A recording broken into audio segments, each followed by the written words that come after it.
Yeah. So anyway, the phone call came in on a Sunday evening, so I'm like, okay, hello, waiting for it, and a real voice comes on.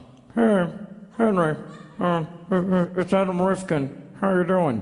Adam Rifkin, great screenwriter, a really funny guy. He's like a low-budget Lenny Bruce, or he's like kind of hanging out with a clone of Groucho Marx. He's really funny, and he's really weird and really awesome. He's totally brilliant.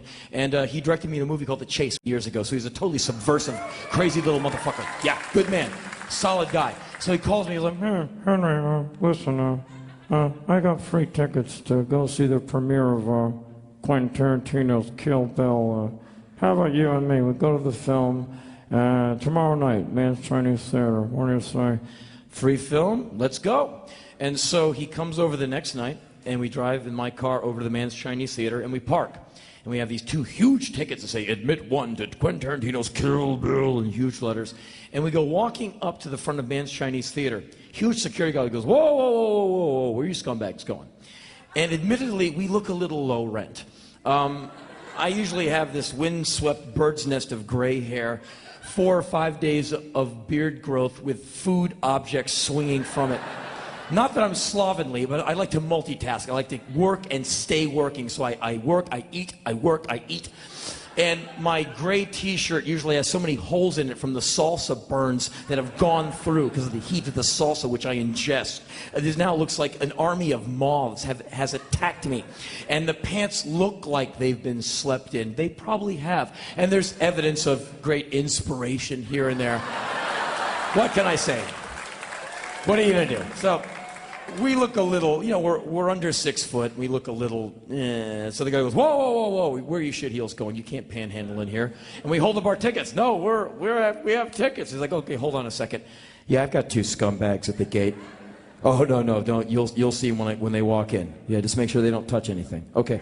All right, you guys can go in, but watch your ass. Okay. Now, there's 2 ways to walk into the Hollywood premiere. You can go in the regular way, or you can go in through the red carpet. And so we want to go in the regular way. We want no part of the red carpet. But we accidentally zigged when we should have zagged, and we found ourselves on the red carpet. Look down, a sea of crimson. Ah! Walking backwards, getting away, too late. Some reason they all recognize me. Henry, over here! Henry! Henry, like, yes? What? Huh? What? Huh? It's intense. It's intense, like trying to lick the milk off Martha Stewart's mustache intense. It's completely intense. If the strobe, if the flash bubbles were bullets, it would be like the last scene of Scarface. It's gnarly.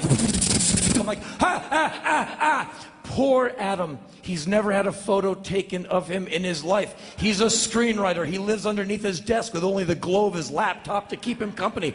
Henry, what's going on? They're taking photos. I'm perspiring. Help me. What's going on? And I see all the photographers. That must be his homosexual lover. Like, oh, no, you don't. I go, ladies and gentlemen, Mr. Adam Rifkin, the man who brought you Small Soldiers and Mousetrap and The Chase. Ladies and gentlemen, writer for DreamWorks, Adam Rifkin. And they're like, oh, Adam. Like, what? You don't know me? How do you know my name? Stop it, cut it out. I'm perspiring. I have the hives. What are you doing to me? Come on.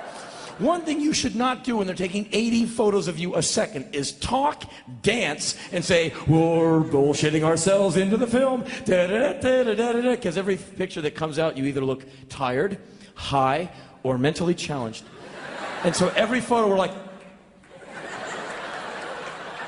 we suck. And so we run this gauntlet of media, we bang a left, and we're almost into the theater when this woman with huge hair, unnaturally white teeth, naga-hide brown flesh from the tanning bed, these huge bosoms, and a microphone that says E on it goes, Henry, why are you here to see Quentin Tarantino's Kill Bill? Fucking free food, that's why I'm here. Henry, you can't say, oh, did I say, I'm sorry, can we do it? Henry, why are you here to see Quentin Tarantino's Kill Bill? Free food. Adam scammed these free tickets, and we're going to go in and see Kill Bill. We're not really supposed to be here, and I'm going to scam so much free shit if I can, and I'm going to cut. I'm sorry, just get in. And so we skulk in. Now, I've been to a couple of these things before, and I have a plan, I have a ritual. Soon as my foot crosses the threshold of the theater door, my objective becomes perfectly clear. Eat all the free food I can and steal all the paper and plastic goods possible. There's a war on, I need free shit. So like a bad date, I leave Adam standing at the door of the theater as I race through overpaid, underworked neurobreds and grab the first bucket of popcorn. I am able to get 1 gallon of dry popcorn into my mouth and down my throat without the help of liquid in less than a minute. I'm like, I throw the empty gallon bucket like a husk over my shoulder. I grab the second bucket. It takes a little bit more work, but god damn it, I can do it. Second bucket gone.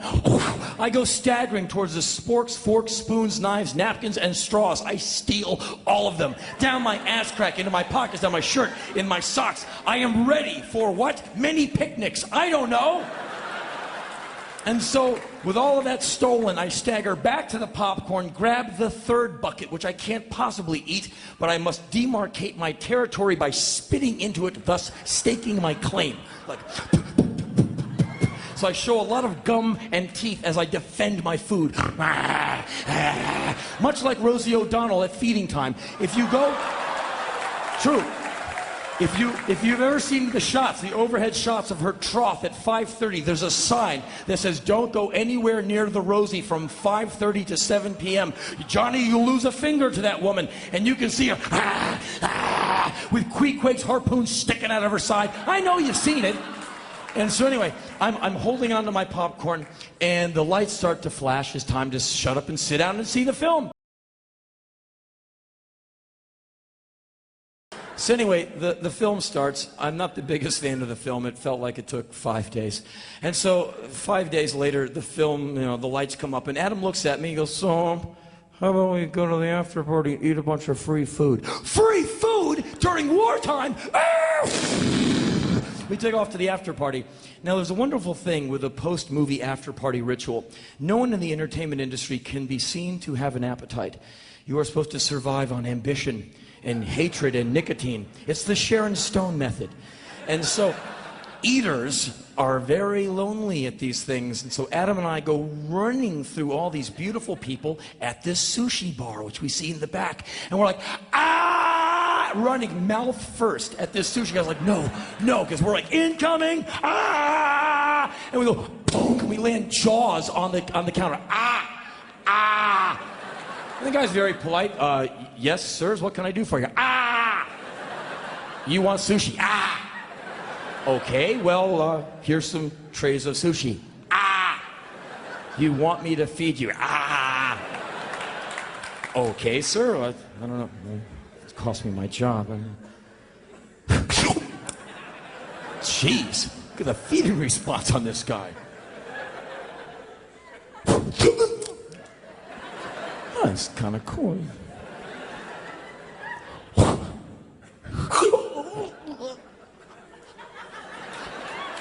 Like a crocodile with a zebra leg. It just takes a minute. Wow.